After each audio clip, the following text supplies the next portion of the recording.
Bienvenidos a la serie de webinarios del Instituto Nacional de Salud. Es un gusto estar de nuevo con una conferencia más del módulo de evidencia científica que iniciamos el miércoles 13 de septiembre. Los anteriores webinarios ya están publicados en nuestro sitio y redes sociales para que puedan ser vistos y compartidos.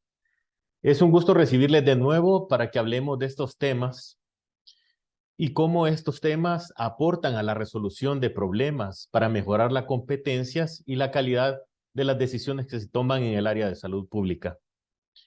Consideramos que son de mucha utilidad para profesionales, tomadores de decisión, investigadores y aquellos trabajadores del sistema de salud interesados en mejorar los procesos de su trabajo a través del intercambio de conocimientos. Eso lo saben muy bien los investigadores. Así que en esta ocasión nos acompañará la doctora Rina Domínguez, que nos hablará de la importancia del análisis crítico de la evidencia científica. Ella está a cargo de la Unidad de Investigaciones del Instituto Nacional de Salud.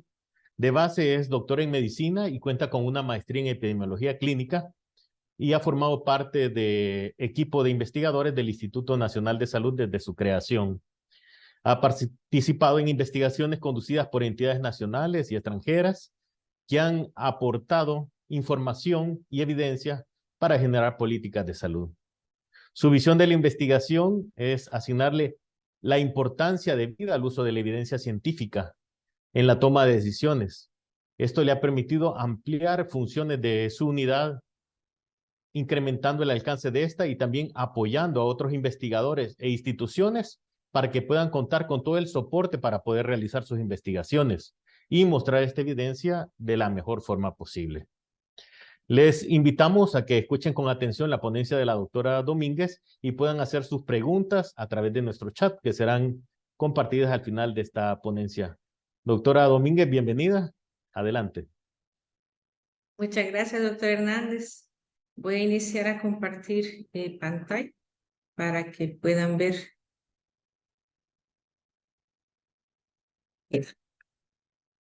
Estaremos hablando sobre la importancia del análisis crítico de la evidencia científica. A lo largo de los años, nos hemos ido encontrando cada vez más que el término evidencia científica está siendo utilizado por muchas personas más allá de la medicina y afuera de las fronteras de lo que antes se mantenía dentro de los hospitales o de las clínicas. Actualmente podemos encontrarnos con algunos amigos que no sean médicos o que no estén familiarizados con la profesión y se encuentran hablando de evidencia científica porque es un término que cada vez se utiliza más para promover alguna nueva moda, alguna nueva emoción. Por ejemplo, encontramos mucho en redes información que habla sobre cómo perder peso, o encontramos también de qué manera descansar mejor, y todos estos lo comentan siempre alrededor de la evidencia científica. Pero ¿será todo lo que se publica cierto o estaremos cometiendo tal vez un sobreabuso de la palabra evidencia? Entonces, vamos a abordar esta temática un poco primero y haciendo unos comentarios sobre la carga y la producción científica. Vamos a ver que no todo lo que está publicado tiene calidad. Luego hablaremos un poco del término medicina basada en evidencia y para después entrar ya en la terminología de lectura crítica y su aplicación. Entonces, cuando vemos la producción científica, vimos la semana pasada que la publicación científica ha ido avanzando exponencialmente a lo largo de los últimos años. La gráfica que se encuentra ahorita en pantalla corresponde a las revistas científicas, cómo han ido aumentando a nivel mundial, desde el 2010 hasta el 2020. De estos podemos observar que la mayoría de ellos se encuentran en publicaciones que son en inglés. Es solamente una pequeña fracción la que se encuentra utilizada por aquellas revistas que están escritas en otros idiomas, que pues incluye todos los demás idiomas. Y esto se resume que son aproximadamente desde los años 1996, se habla que se han publicado 64 millones de artículos académicos, pero este incremento se ve todavía más alto en los últimos años, tanto que en el 2022 solamente ese año se publicaron 5.14 millones de artículos. Vemos que los principales productores de ciencia continúan siendo Estados Unidos y China, seguidos de India, el Reino Unido y Alemania. En los últimos 5 años, el incremento de estas publicaciones ha sido de un 22.78%, habiéndose publicado, como ya habíamos dicho, 5.14 millones en el 2022, pero valores similares en los años previos. Es decir, hemos ido teniendo un aumento bastante grande en la producción científica. ¿Quiénes son los que publican? Pues en Norte y Centroamérica, los principales productores de ciencia están en Estados Unidos, Canadá y México. Y podemos observar la gran variedad entre los números de las producciones de ellos. Estados Unidos produce entre 30.503 artículos al año, mientras que Canadá 4.200 y México 393. Por su parte, en Sudamérica los principales productores son Brasil, Chile y Argentina, produciendo 1.051 en Brasil y pues Argentina que está prácticamente al mismo nivel de México. Estos datos pues están publicados por el Nature Index, ahí lo podrán encontrar y pues se basa únicamente en aquellas publicaciones que son de alto impacto en las ciencias de biología y ciencias de la salud. Pero específicamente, hablando de los últimos años, cuando hablamos de la producción que hubo dado a la pandemia de COVID-19, vemos que hay 377.431 publicaciones hechas solamente alrededor de este tema. Desde entonces, la producción ha sido basada prácticamente en 8 temas alrededor de COVID-19, que va desde su etiología, su transmisibilidad, su epidemiología, las vacunas, entre otros. Y pues esto ha generado una carga de alto impacto en la producción científica en los últimos años. Podemos observar en las diferentes revistas de alto prestigio que tenemos acá en rojo señalado aquellas publicaciones que son relacionadas a COVID. Entonces podemos observar que aquellas publicaciones relacionadas a otros temas sí tuvo una baja durante los años de la pandemia, sin embargo las publicaciones que se realizaron sobre COVID fueron suficientes, incluso alcanzaron valores mayores en general de lo que se estaba publicando anualmente. Es decir, que las publicaciones en COVID sí generaron una carga significativa. Esto lo vemos en todas las revistas de importancia de alto impacto, en las cuales hubo siempre una alta publicación o producción de artículos científicos relacionados a COVID-19. Aquí vemos el British Medical Journal, los Annals of Internal Medicine. También tenemos The Lancet Infectious Diseases, también al inicio como hubo una alta publicación de artículos relacionados a COVID. Clinical Infectious Diseases también tiene una alta producción y así también las otras revistas de Lancet. Y de todo esto que está publicado, tenemos que tener conciencia que no todo lo que estamos viendo verdaderamente tiene calidad. ¿A qué nos referimos con eso? Pues existen múltiples artículos que son publicados y que posteriormente su publicación tienen que ser retractados, tienen que ser quitados de las revistas en las que fueron publicados. Entonces, podemos decir con certeza que no se puede confiar completamente en todo lo que está publicado. Y a veces podríamos correr el riesgo o la tentación de pensar de que no debemos de confiar aquello publicado en revistas que no son confiables o que no son de prestigio. Sin embargo, Esta es una verdad que abarca las revistas que tienen alto prestigio. Entonces, cada vez es más frecuente que encontremos este tipo de avisos. Cuando tenemos algún artículo, incluso si tenemos alguna aplicación que maneje bibliografía, ya las aplicaciones que manejan las bibliografías también tienen la capacidad de poder identificar cuando un artículo ha sido retractado y cuando uno intenta acceder a él ya le aparece la alerta también de retracción. Entonces, ¿por qué se retractan estos artículos? Uno aquí tenemos uno de los ejemplos que fue icónico con respecto a retractarse, que fue este estudio de la hidroxicloroquina en los tiempos de COVID como un tratamiento hacia este. Inicialmente, cuando se empieza investigaciones de este tipo, puede haber la tentación por parte de los investigadores de sobrevalorar las observaciones que están realizando. Y por lo tanto pueden darse ciertas circunstancias en que estos investigadores publiquen cosas que no sean del todo ciertas o que estén conduciendo sus investigaciones a una velocidad o con unas intenciones que pueden generar errores. Entonces, las principales razones por las cuales los artículos se retractan es cuando los resultados no son confiables, ya sea por conductas que son conductas científicas inapropiadas o errores cuando hay plagio o cuando hay violación de guías éticas.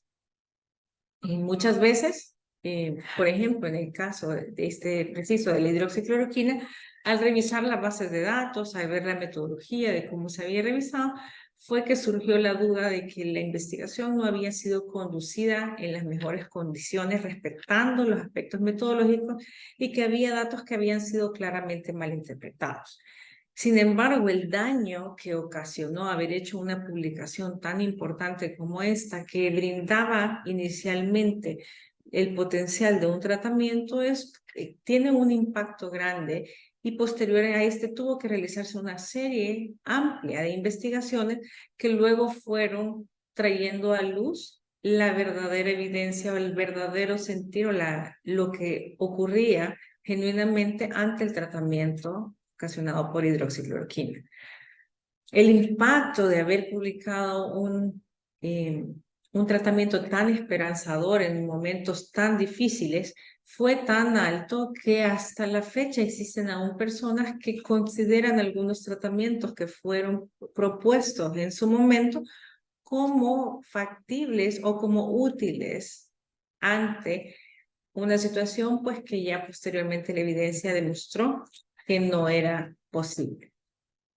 Acá vemos que en las últimas décadas las retracciones han aumentado 10 veces. Este incremento se ha dado principalmente porque han aumentado los casos de conductas inapropiadas científicas. Sin embargo, la causa principal continúa siendo errores. Es decir, hay errores en los análisis, en la metodología o en las bases de datos. Usualmente ocurre que al revisar las bases de datos posteriormente a las publicaciones se dan cuenta que había datos que no estaban almacenados correctamente, que no consideraron ciertos factores y por lo tanto luego los resultados no tienen el impacto que inicialmente los autores habían pensado. Se realizó una encuesta que se le hizo a los distintos investigadores, la cual demostró que el 2% de los investigadores reportan en algún momento de su vida haber tenido actitudes inapropiadas al menos una vez. Es decir, que estos investigadores pudieron en alguno de sus artículos haberse saltado alguna metodología, haber ocultado alguna información o no haber sido completamente transparentes en la forma como utilizaron los métodos de la investigación que están proponiendo. La gráfica que podemos observar a la izquierda nos muestra una correlación que hay entre el índice de retracción y el factor de impacto que tienen las revistas. Y podemos ver que hay una correlación directa entre ser una revista de alto impacto y tener un alto índice de retracción. Es importante mencionar que esta correlación no significa causalidad, es decir, no porque un artículo esté en una revista de alto impacto significa que tiene mayor probabilidad de ser retractada, sino que lo que estamos observando acá es posiblemente que estas revistas de alto impacto tengan fuertes filtros y tengan mecanismos claros de cómo realizar una redacción de un artículo científico. Y esto pues está permitiendo que se continúe una dinámica en que estas revistas estén revisando sus investigaciones y sus publicaciones y de esta manera ver cuáles necesitan ser retractadas y cuáles no. Y por eso reafirmamos el punto que habíamos dicho al inicio de que no podemos ni siquiera considerar de que porque está publicada una revista de alto impacto, asumir inmediatamente que es una investigación de calidad.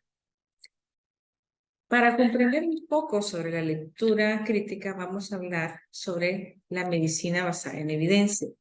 Este término que se viene utilizando desde los años 80 con el profesor David Zucker, quien fue un científico canadiense que fue profesor de la Universidad de McMaster.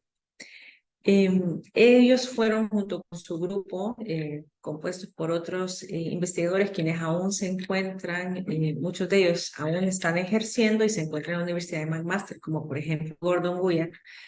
Ellos definieron la medicina basada en evidencia como el uso consciente y explícito y juicioso de la mejor evidencia científica disponible para tomar decisiones sobre los pacientes.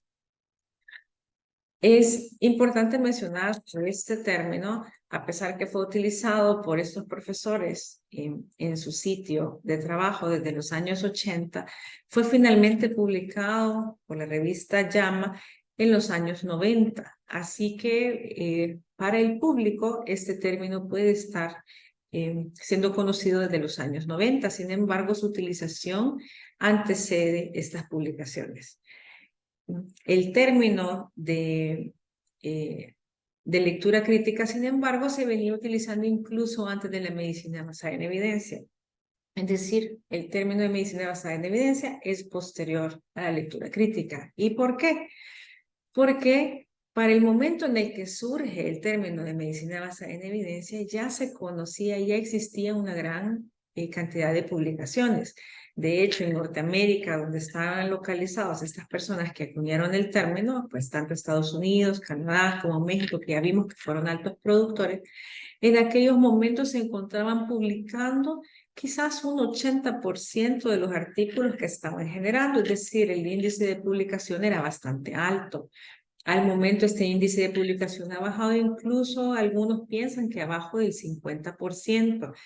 ¿Por qué ha bajado tanto? Pues hay una gran cantidad de producción científica, hay muchas veces ocurre que los investigadores se desincentivan al obtener los resultados de su investigación, ya que cuando empiezan su investigación están considerando que van a tener unos resultados, pero cuando ya avanza la investigación y los resultados que encuentran son distintos a los que esperaban, pues ya no quieren publicar.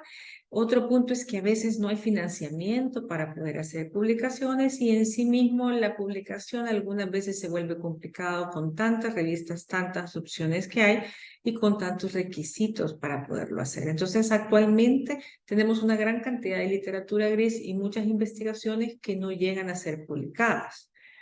Entonces, la lectura crítica, habiendo existido antes de los años 80, viene siendo una parte clave de la tríada de medicina basada en evidencia. ¿Por qué? Porque uno de los elementos que estas personas propusieron es que se cuente con la mejor evidencia que sea disponible.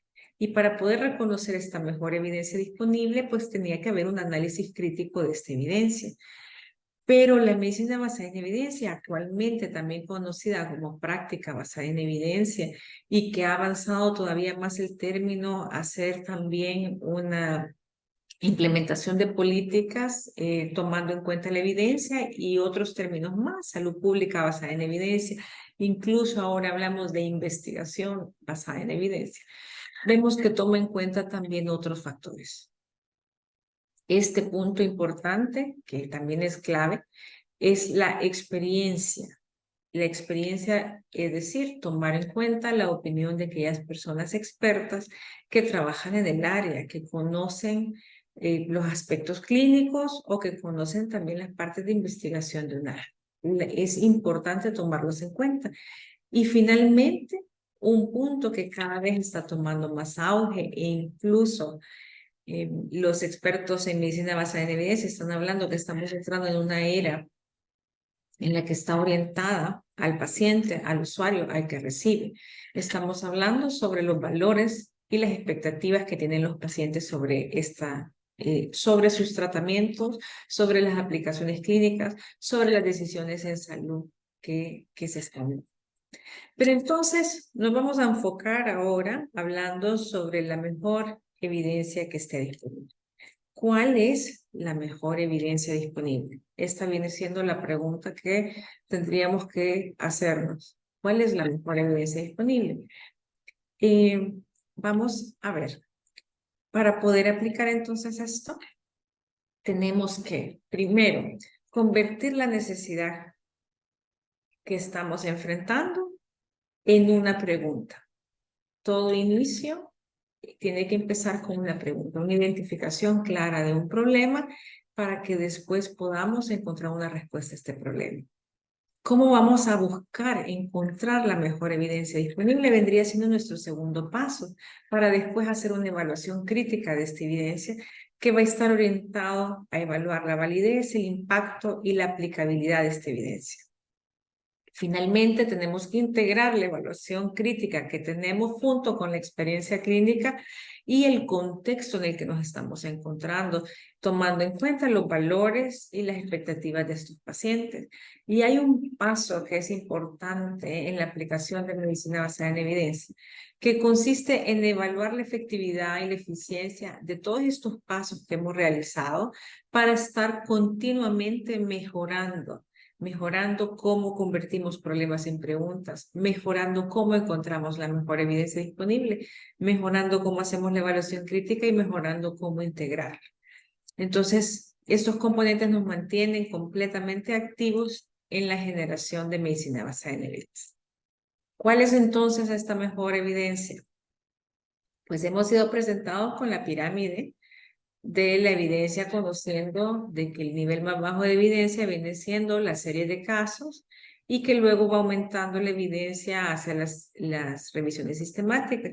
Sin embargo, ahora estamos separando las revisiones sistemáticas y estamos viendo que estas revisiones sistemáticas pueden realizarse con respecto a todo tipo de investigación. Antes, al inicio de cuando se empezaron a hacer las revisiones sistemáticas y se implementó el metaanálisis, estas estaban orientadas fundamentalmente a evaluar ensayos clínicos, porque siempre se ha considerado los ensayos clínicos como lo más alto que hay en evidencia en los estudios. Cuando yo tengo el control de una investigación, estoy eliminando toda la posibilidad de sesgos. Sin embargo, un ensayo clínico que se encuentre sesgado, mal utilizado, que sea muy pequeño, que no esté implementado adecuadamente, probablemente tenga una calidad menor que una cohorte observacional que haya sido elaborada rigurosamente. Unos casos y controles que hayan tenido la metodología impecable pueden todavía dar mayor evidencia o mejor evidencia que una corte. Y llegamos al punto de decir, bueno, entonces, ¿cuáles son las mejores investigaciones? ¿Son entonces mejores los ensayos clínicos? ¿Son mejores las cortes? ¿Son mejores los casos y controles? Y la pregunta que nos deberíamos de estar haciendo no es cuál es mejor, sino que cuál es el adecuado para la pregunta que estamos interesados en responder. Porque no todas las investigaciones responden las preguntas de la misma manera. Y nos topábamos con el caso de que había muchas preguntas de investigación y muchos problemas en salud que no han estado siendo respondidos porque se han estado concentrando que los ensayos clínicos son mejores y probablemente la pregunta que necesitamos responder no se pueda contestar con un ensayo clínico. Así que ahora las revisiones sistemáticas se han ampliado para poder utilizarlas con otros tipos de diseños que también son de alta importancia. E incluso los expertos en medicina basada en evidencia, como por ejemplo Kay Dickinson, que también es una pionera de la medicina basada en evidencia, ella menciona que quizás estamos llegando a un punto donde se requiere más evidencia observacional. estamos en un punto donde ya estamos utilizando otro tipo de evidencia que surge de datos que están siendo generados de manera directa con los pacientes, pero de manera indirecta para la investigación. Y entonces, al entrar en esta nueva etapa, es necesario que no solamente estemos pensando en ensayos clínicos y que las revisiones sistemáticas sean ampliadas. ¿Por qué hablamos entonces de las revisiones sistemáticas con respecto a todo lo demás? Bueno, porque una investigación única no me va a generar las respuestas que yo necesite. Sin embargo, una revisión sistemática puede unirme los resultados de muchas investigaciones y al poderlas combinar, esto me puede ir generando mejores respuestas a mis preguntas de investigación de manera más objetiva. Entonces, veamos, ya entrando en el término de lectura crítica. Cuando hablamos de lectura crítica, que ya mencioné que fue un término que se utilizaba aún antes del término de medicina basada en evidencia, estamos hablando de un proceso de examinar de manera cuidadosa y sistemática las investigaciones para poder juzgar su confiabilidad, su valor y la relevancia en un contexto en particular. Y quiero detenerme un poco en los elementos que encontramos en esta definición, porque cada una de las palabras ha sido seleccionada cuidadosamente. Estamos hablando primero de que examinamos esta evidencia que nos es dada de manera cuidadosa, es decir, tomando atención a los detalles, pero haciéndole de una forma sistemática. Y lo que estamos buscando es su confiabilidad, es decir, es esta investigación creíble. Puedo yo confiar en los datos que tienen porque ha sido una investigación que ha sido bien hecha. ¿Cuál es el valor que esta investigación tiene para mí? Es decir, ¿cuál es su relevancia? ¿Qué tanto estos resultados que estoy viendo me van a servir en el contexto en el que me encuentro, en el contexto en el que se está desarrollando mi problema, mi pregunta? Ya que no es lo mismo hacer una lectura crítica en un contexto en Latinoamérica que hacerlo en China, que hacerlo en España. Y no solamente en cuestiones geográficas, sino que estamos también en diferentes niveles de atención. Estamos partiendo de una lectura crítica para atender a un paciente clínico individual o estamos haciendo una lectura crítica para generar guías de práctica clínica, tomar esta evidencia para convertirla en una política pública. ¿Para qué estamos utilizando la evidencia que estamos revisando? Y a eso es a lo que se refiere cuando estamos hablando del contexto. ¿Para qué va a servir entonces? Pues primero, de la misma forma en la que no podemos creer todo lo que leemos, por ejemplo, en redes sociales, para la ciencia también debería de aplicar. No podemos simplemente creer que ha salido un nuevo artículo, por lo tanto, lo que estoy viendo es ley. No podemos asumirlo de esa manera, porque cuando leemos artículos científicos, no es como cuando estamos en la universidad, que leemos un libro y estamos aprendiendo. Al estar leyendo ahora, esta lectura crítica tiene que usar un juicio para ver si lo que estoy leyendo tiene los elementos que mencioné, de confiabilidad, que sí es relevante y que sí me va a ser útil. Entonces, ¿de qué me va a servir hacer un análisis crítico? Pues primero me va a ayudar a que yo pueda disminuir la carga, esta carga que hablamos al inicio de una alta producción de artículos científicos. Si yo puedo determinar qué cosa sirve, qué cosa no sirve, puedo enfocarme solo en aquellos artículos que son relevantes y puedo identificar elementos de alta calidad. Entonces, la lectura crítica me va a ayudar a reducir la carga de información, eliminando aquellos estudios débiles, sin rigor científico. Me va a ayudar a identificar los artículos que son más relevantes, pero más relevantes para mi pregunta de investigación.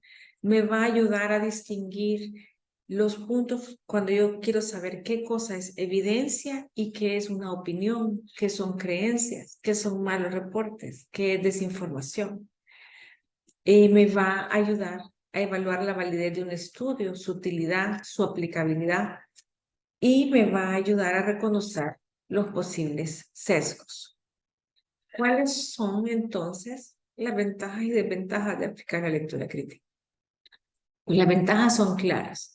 Me va a ayudar de forma sistemática a evaluar la validez y utilidad.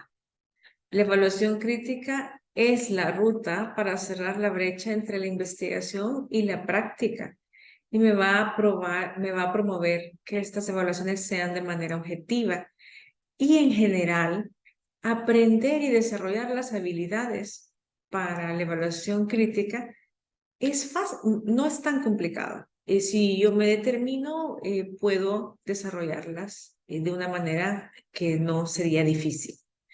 ¿Cuáles son entonces las desventajas?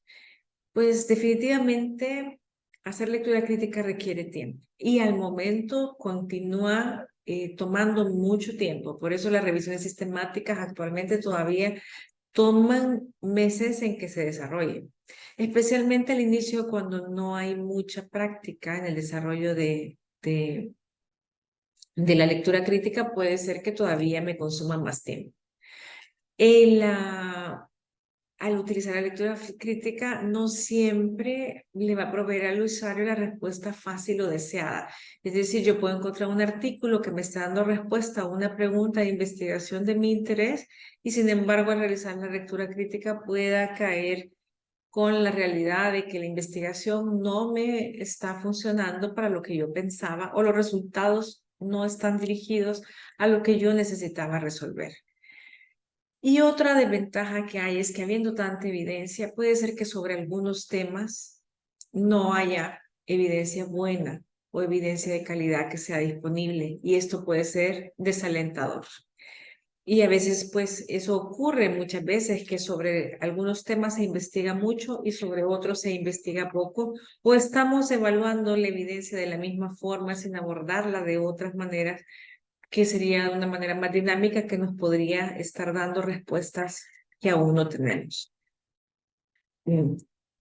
Entonces, ¿de qué manera se aplica?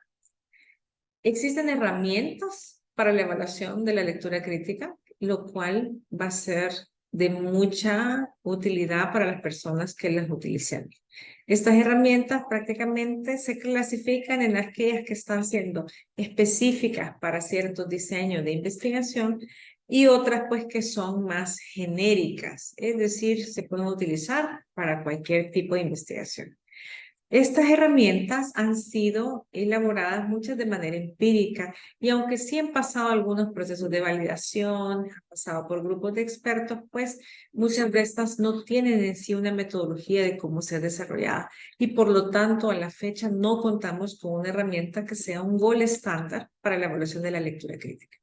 Entonces queda siempre en las manos del lector poder seleccionar una herramienta. ¿Y cómo la va a seleccionar? Pues lo hará según su necesidad.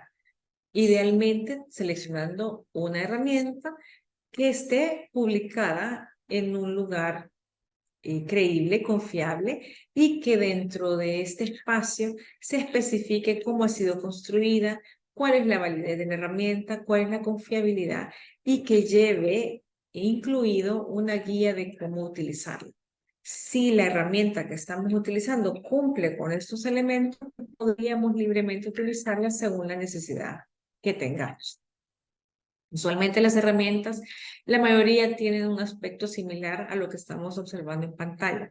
Tenemos diferentes preguntas que se le hacen al lector para que ubique dentro de su artículo científico sobre el documento que esté revisando, identifique si se cumplen con estos criterios que están planteando.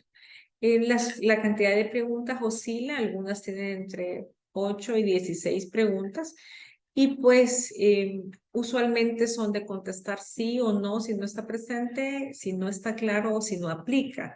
Muchas de las herramientas traen dentro de cada pregunta una guía de cómo ser aplicada, qué debo de buscar y algunas ayudan, como en este caso, ayudan ofreciendo o dando una mejor guía de en dónde se va a encontrar la información y que tengo que buscar para poder responder la pregunta que se me está haciendo. Algunos tienen la guía dentro de la pregunta, otros la tienen aparte, pero independientemente de esto, la mayoría de estas son herramientas que son en tipo checklist, lista de chequeos. En esta diapositiva les presento algunos lugares donde se pueden encontrar algunas herramientas confiables. Tenemos la Universidad de Oxford, tenemos también Joanna Briggs, que es de Australia. Tenemos también la red CASPE, esa red CASPE que es este último vínculo que tenemos aquí abajo. Es muy interesante porque todas las guías están en español, cosa distinta que las anteriores, que muchas están en inglés. Y pues en el caso de Oxford y de Cambridge también ofrecen herramientas traducidas a otros idiomas. Pero la red CASPE es una red que tiene tanto guías en inglés como CASP, pero CASPE ya con la E es porque está orientada a guías en el idioma español. ¿Qué buscan estas guías? Como habíamos dicho, evaluar la validez y la relevancia. Eso es lo principal que evalúan en común todas las guías. Entonces, en todas las guías que nosotros observemos, ya sea concentrada en una pregunta o distribuidas en varias preguntas, vamos a encontrar desarrollados que va a querer encontrar si lo que estamos leyendo es válido y relevante. Es decir, si el estudio es relevante, si agrega algo nuevo, el tipo de pregunta que se hace, si la metodología que se utilizó era apropiado para la pregunta, si se abordaron los sesgos, si se desarrolló según el protocolo, si hay hipótesis, hacen preguntas sobre el análisis estadístico y si los datos justifican las conclusiones. Entonces, todos estos puntos son con respecto a la validez, es decir, la calidad, podríamos decirlo, de la investigación que estamos evaluando. Y ya entrando específicamente en temas con respecto a cada uno de los diseños, ya podemos encontrar guías que aparte de los elementos que vimos anteriormente, pueden hacer ya tomar criterios más específicos según el diseño de investigación. Por ejemplo, vemos que en el caso de revisiones sistemáticas, me va a preguntar si se incluyeron todos los estudios relevantes, si los estudios fueron hechos por revisores independientes, si tenemos detalles sobre los estudios primarios, la calidad de estos, si se combinaron adecuadamente los resultados. Sobre los ensayos clínicos randomizados, me va a hacer preguntas con respecto a cómo fueron aleatorizados los pacientes, cómo fueron posicionados en los diferentes grupos, si fue ciego o no ciego, los análisis estadísticos que se hicieron. Sobre los estudios de cohorte, me va a preguntar cosas como que si el estudio es prospectivo o retrospectivo, el tamaño de la muestra que se utilizó, si fue suficiente, si el seguimiento también fue suficiente, el análisis de los confusores y todos los elementos alrededor del análisis que pudieron haber afectado los desenlaces, la pérdida de seguimiento. En cuanto a los casos y controles, ya el enfoque lo encontramos en cómo fue la definición tanto de los casos como de los controles, de qué manera fueron estos seleccionados para ver si pudo haber habido diferencias entre ellos y cómo fueron medidos los desenlaces en ambos grupos para asegurarnos de que las comparaciones no me estén sesgando los resultados y finalmente si fueron las mediciones objetivas o subjetivas. Así en adelante encontramos que también va a haber guías sobre estudios transversales que se van a enfocar en el tamaño de la muestra, en la representatividad, en los confusores, en la amplitud, en el rango del fenómeno que estemos observando. Y también encontraremos herramientas que están orientadas a series de casos y a casos, en donde su enfoque va a ser principalmente de qué manera se han identificado estos casos que están presentando y si estos casos verdaderamente representan el fenómeno que quiero evaluar y si se han evaluado algunos u otros confundentes. Podemos encontrar también herramientas que están orientadas a los estudios diagnósticos, en donde el enfoque ya es un poco distinto porque está orientado más a la prueba diagnóstica que se está evaluando. Si vamos a tener dentro de nuestra muestra pacientes que representan todo el espectro de la enfermedad que el test debe de medir, la utilización sobre lo cual estándar, la aplicación de los tests en los pacientes que están evaluando y la independencia que tenga la medición de un test comparado con el otro test y los puntos de corte que se han utilizado dentro de eso. Así que de esta manera encontramos herramientas para todos los diseños que querramos ver. No he colocado dentro de esta descripción las herramientas que evalúan estudios cualitativos, pero también existe una gran cantidad, más de cientos de cantidad de herramientas que evalúan estudios cualitativos, estudios económicos y otros tipos de estudios. Es decir, la cantidad de herramientas que tenemos disponibles es amplia, tanto que podemos evaluar cartas al editor, que podemos evaluar comunicaciones breves, podemos evaluar también incluso más allá de artículos científicos, síntesis de evidencia, entre tantos tipos de publicaciones. Y para todo, pues, actualmente existen herramientas. ¿Qué podemos entonces ir concluyendo? La lectura crítica es un componente de cada día en la vida de una persona, que sea estudiante, investigador o profesional. No podemos desligar nuestra vida si somos personas que somos usuarios de literatura, ya sea para nuestra formación, para nuestro trabajo, para nuestra vida. No podemos desvincularnos del análisis crítico de evidencia, tiene que ser parte de nuestra vida. Y pues tenemos que aprenderlo a hacerlo bien y preferiblemente saber utilizar la evidencia que está disponible, procurando de escoger aquella que ya se encuentra resumida o que se encuentra sistematizada. La utilización o la revisión, el análisis de revisiones sistemáticas o de guías de práctica clínica que ya están con la evidencia disponible sintetizada, nos puede ser mucho más útil que estar evaluando artículos individuales, porque ningún artículo individual nos va a dar suficiente información ni me va a responder completamente las preguntas que yo tenga. Claro, tampoco las revisiones sistemáticas ni las guías lo harán, ya que las preguntas que yo pueda tener pueden ser distintas a las que encuentre publicadas. Sin embargo, no podemos caer tampoco en el punto contrario, en decir de que como al hacer la lectura crítica encuentro muchos errores, nada sirve, porque eso también sería un error. Tenemos que tomar la evidencia disponible, que es lo que nos enseña la medicina basada en evidencia. Lo que hay disponible a la fecha es con lo que tenemos que partir.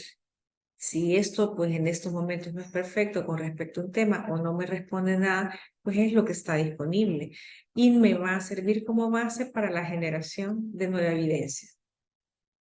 La lectura crítica es un pilar indispensable para la práctica basada en evidencia. No puede haber práctica basada en evidencia si yo no sé distinguir la calidad de la no calidad, si no sé distinguir la aplicabilidad sobre algo que es más, que se encuentra más en el aire, que no se encuentra aterrizado, que no me va a servir en mi contexto.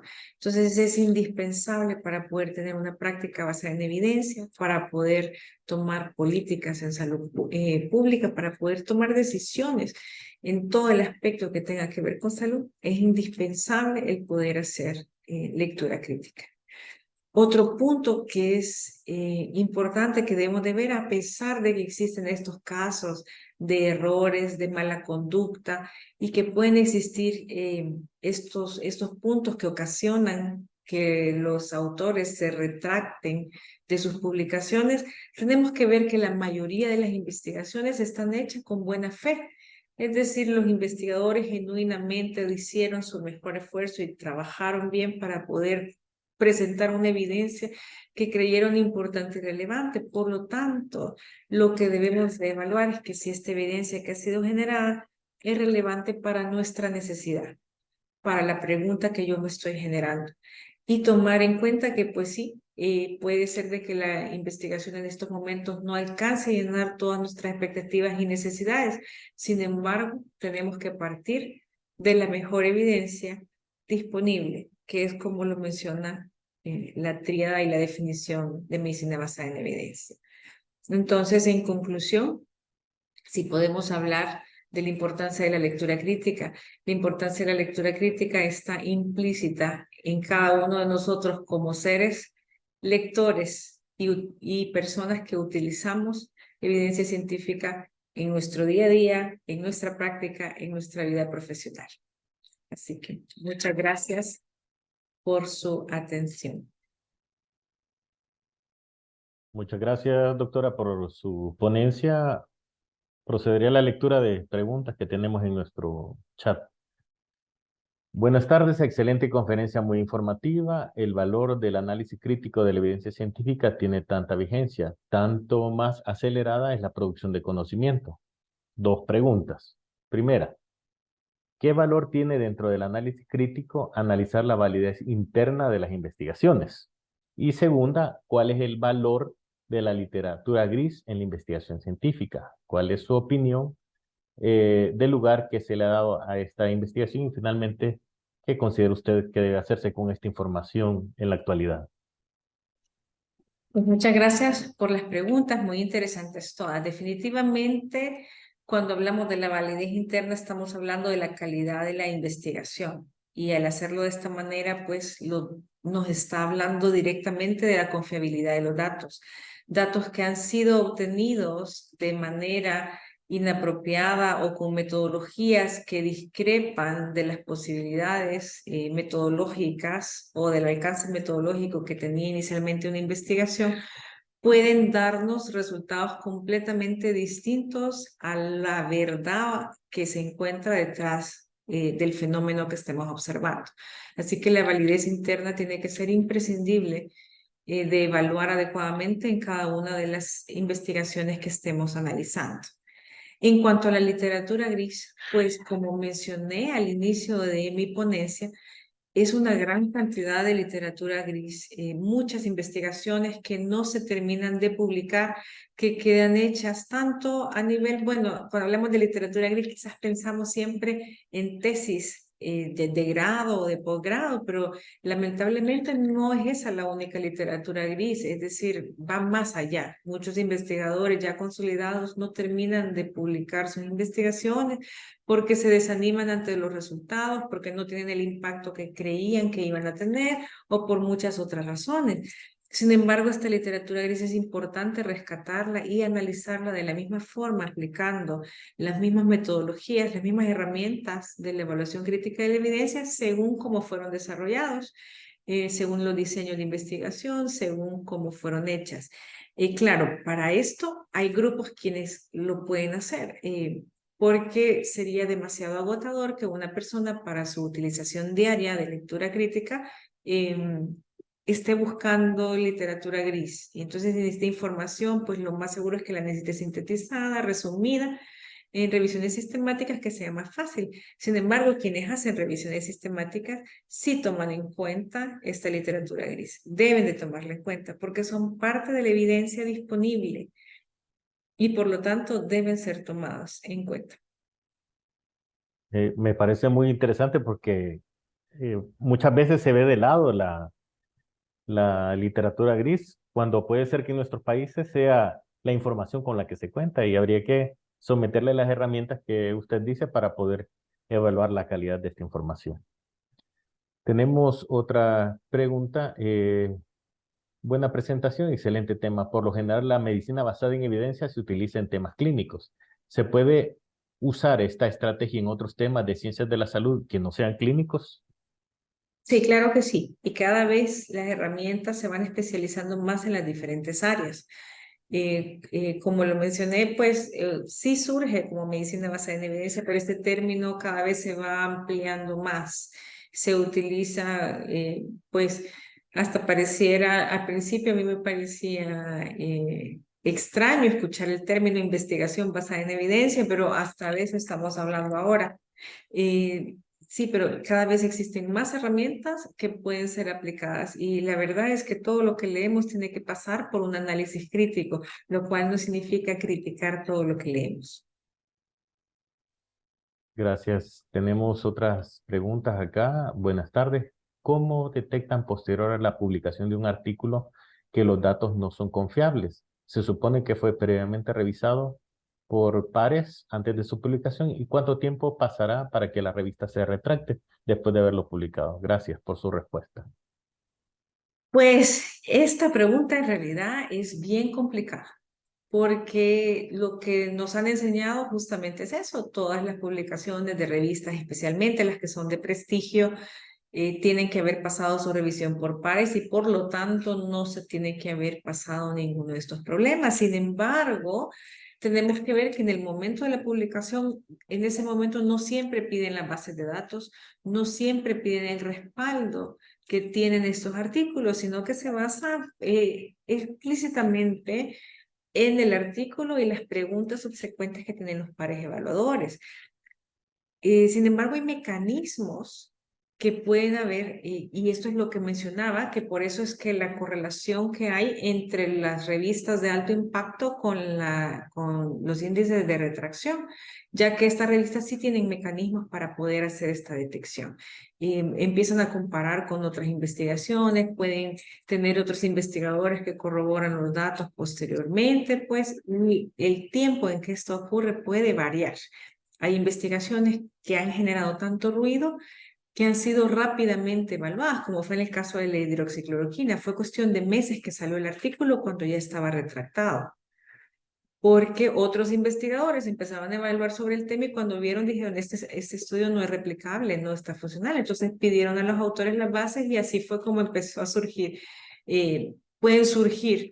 No sé exactamente cómo fue este proceso de este caso, pero sí entiendo que hubo una revisión de las bases de datos, que hubo errores en cómo los utilizaron, cómo los analizaron, y de esta manera surge. Así que la respuesta ante su pregunta es depende de la revista, depende del tema, depende del impacto que haya tenido también el tema que estamos hablando, porque mientras mayor interés tiene un tema, pues más ruido ocasiona y más fácil puede ser detectado un error.